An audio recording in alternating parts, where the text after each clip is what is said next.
नमस्कार, आप देख रहे हैं उज्जवल भूमि और मैं हूं दिव्या। तो चलिए शुरुआत करते हैं इस वक्त की बड़ी खबरों के साथ। श्रमिकों के होनहार बच्चों का सीएम साय करेंगे आज सम्मान। जी हां, मुख्यमंत्री नोनी बाबू मेधावी शिक्षा सहायता योजना के तहत 10वीं और 12वीं बोर्ड परीक्षा के टॉप 10 में जगह बनाने वाले छात्रों को 2-2 लाख रुपए की सहायता राशि दी जाएगी।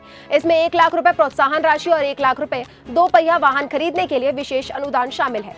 कार्यक्रम न्यू सर्किट हाउस में आयोजित होगा, जहां मेधावी विद्यार्थियों की मेहनत और उपलब्धियों का सम्मान किया जाएगा।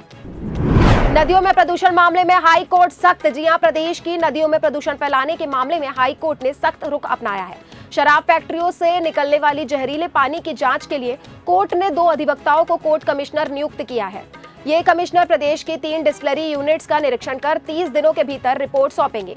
शिवनाथ नदी में प्रदूषण और मछलियों की मौत के मामले में स्वतः संज्ञान लेने के बाद हाई कोर्ट ने यह कदम उठाया है। मामले की अगली सुनवाई 6 जुलाई को होगी।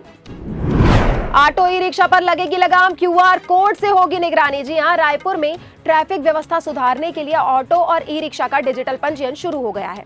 वाहनों को क्यूआर कोड और कलर कार्ड दिए जाएंगे तथा उन्हें तय जोन में ही चलने की अनुमति होगी। प्रशासन का मानना है कि इससे जाम कम होगा, निगरानी आसान बनेगी और अंदरूनी इलाकों तक परिवहन सुविधा पहुंच सकेगी।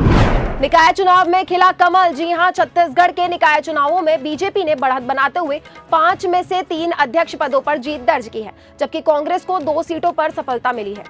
70 पार्षद सीटों में बीजेपी ने 40 करीब और कांग्रेस ने 30 सीटें जीती हैं। नतीजों में दोनों दलों के बीच कड़े मुकाबले की तस्वीर पेश की गई है। बीजेपी ने इस विकास पर जनता की मोहर बताया है, वहीं कांग्रेस ने अपने प्रदर्शन को सरकार के खिलाफ जनभावना का संकेत बताया है।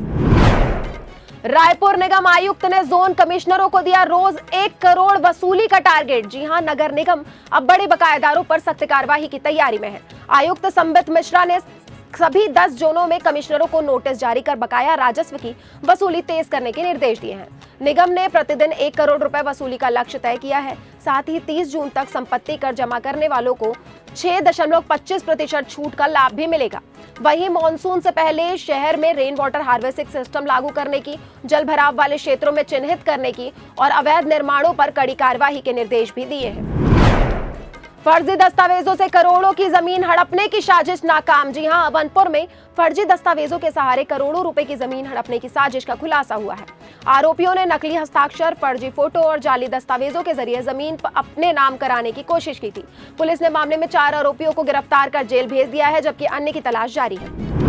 धमतरी में मतांतरित व्यक्ति के अंतिम संस्कार को लेकर विवाद। जी हां, मड़ई भाटा गांव में शव दफनाने की तैयारी की सूचना पर हिंदू संगठन के कार्यकर्ताओं ने विरोध जताया है और प्रशासन से आपत्ति दर्ज कराई।